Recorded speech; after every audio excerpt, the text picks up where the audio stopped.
삼손의 비밀, 힘을 잃고 다시 일어나다. 하브루타 학습법을 기독교 교육에 적용하여 질문과 대답의 형식으로 구성하였습니다. 질문자와 대답자 역할을 번갈아 맡으며 대화를 통해 성경의 깊은 의미를 발견해 봅시다. 민수와 하은이 오늘은 사사기에 나오는 사사 삼손에 대해 하브루타로 함께 공부해 볼 거예요. 서로 질문하고 대답하면서 성경 말씀을 더 깊이 이해해 봐요. 수아은아, 삼손이 태어나기 전에 어떤 특별한 일이 있었는지 알고 있니? 삼손의 부모님이 마노아와 그의 아내였는데 아이를 가질 수 없었어.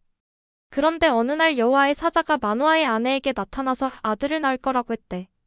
그리고 그 아이는 태어나면서부터 하나님께 바쳐진 나실인이 될 거라고 했어. 또 나실인이 뭐야? 그게 왜 중요한 거야? 나실인은 하나님께 특별히 구별된 사람이야.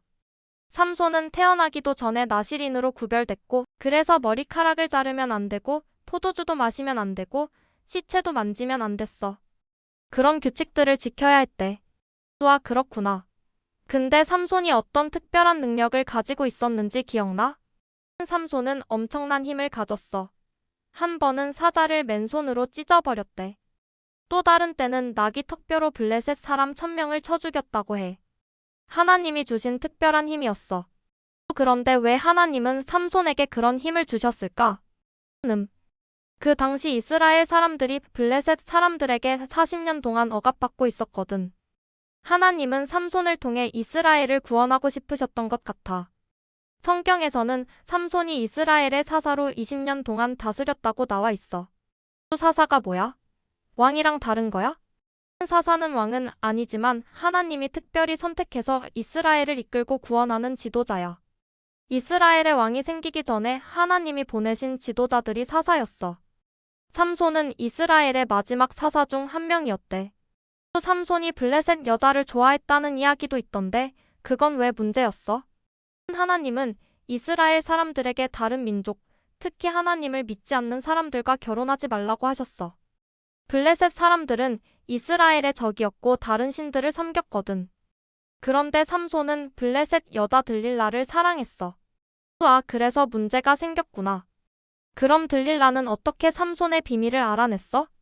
블레셋 방백들이 들릴라에게 돈을 주면서 삼손의 힘의 비밀을 알아내라고 했어.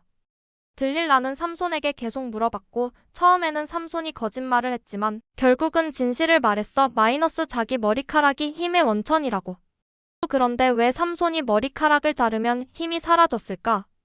그건 삼손이 나실인이어서 그랬던 것 같아. 머리카락을 자르지 않는 건 하나님과의 약속이었으니까. 머리카락을 자르면 하나님과의 약속을 어기는 거고 그러면 하나님이 주신 힘도 사라지는 거야. 성경에서는 여호와께서 그를 떠나셨더라고 했어. 또 머리카락이 잘렸을 때 삼손에게 무슨 일이 일어났니? 삼손이 잠든 사이에 들릴라가 사람을 불러 삼손의 머리 7가닥을 잘랐어. 그러자 삼손의 힘이 없어졌고 블레셋 사람들이 그를 잡아서 눈을 뽑고 감옥에 가두었어. 그리고 그를 노예처럼 맷돌을 돌리게 했어. 너무 슬픈 이야기다. 하지만 이야기가 거기서 끝나지 않았지? 맞아. 감옥에서 삼손의 머리카락이 다시 자라기 시작했어. 그리고 블레셋 사람들이 자기들의 신 다곤에게 큰 제사를 지내면서 삼손을 데려와 구경거리로 삼았지. 그때 삼손은 마지막 힘을 내서 어떻게 했게? 성전의 기둥을 무너뜨렸지. 삼손이 기둥을 붙잡고 하나님께 마지막 힘을 달라고 기도했어. 그리고 블레셋 사람들과 함께 죽게 하소서라고 말하면서 성전을 무너뜨렸어. 그래서 자기가 죽으면서 죽인 사람들이 살았을 때 죽인 사람보다 더 많았대. 그런데 삼손의 이야기에서 우리가 배울 수 있는 교훈이 뭐라고 생각해? 하나님과의 약속을 지키는 게 중요하다는 거. 삼손은 나실인으로서의 약속을 완전히 지키지 못했잖아. 그래도 마지막에는 하나님께 돌아와서 기도했고 하나님은 그의 기도를 들어주셨어. 맞아. 또 하나는 하나님이 우리의 실수나 잘못에도 불구하고 여전히 우리를 사용하신다는 거야. 삼손은 완벽한 사람이 아니었지만 하나님은 그를 통해 이스라엘을 구원하시는 계획을 이루셨어. 또 하나님의 능력은 우리의 약함을 통해서도 나타날 수 있는 거구나. 그리고 하나님은 약속을 지키시는 분이시고 우리가 실수해도 언제든 돌아갈 수 있게 기회를 주신다는 거지? 그렇지. 삼손의 이야기는 하나님이 우리를 얼마나 사랑하시는지 보여주는 것 같아. 우리가 실수를 해도 하나님은 우리를 포기하지 않으시고 언제나 우리를 사랑하셔. 그럼 우리도 하나님의 말씀에 순종하고 약속을 지키려고 노력해야겠다. 삼손처럼 특별한 힘은 없어도 하나님이 주신 능력으로 좋은 일을 할 수 있을 거야. 맞아. 그리고 삼손처럼 우리도 하나님께 기도할 수 있어. 어려운 일이 있을 때 하나님께 도움을 구하면 하나님이 우리를 도와주실 거야. 잘했어요, 민수와 하은이.